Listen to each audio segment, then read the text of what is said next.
साईं बाबा व्रत कथा।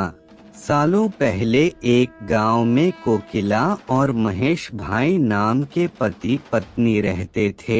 उनका जीवन सुख के साथ बीत रहा था। दोनों में प्रेम और स्नेह भी बहुत था। लेकिन कभी कभी कोकिला के पति महेश गुस्से में पत्नी से झगड़ा कर लेता था। कुछ समय बाद जब उसका गुस्सा शांत होता तो उसे अपने किए पर शर्मिंदगी भी होती थी।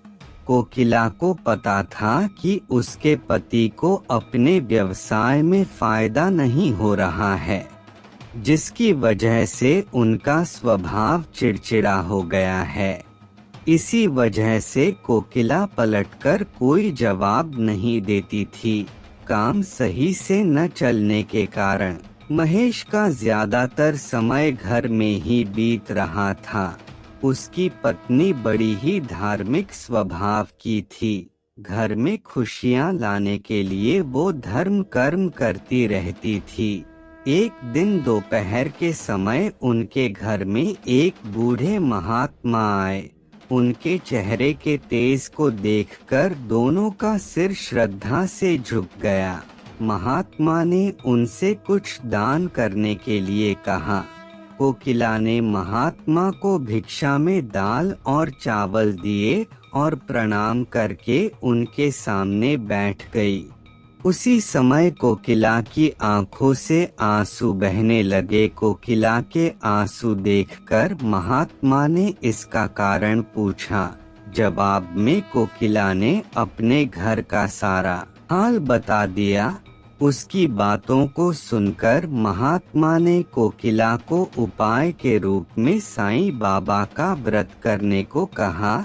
साथ ही इसकी विधि बताते हुए बोले कि लगातार 9 गुरुवार तक एक समय खाना खाकर पूरी विधि से साईं बाबा की पूजा करने से उसके सारे दुख दूर हो जाएंगे। कोकिला ने महात्मा के अनुसार बताई गई विधि से प्रत्येक गुरुवार को साईं बाबा का व्रत किया।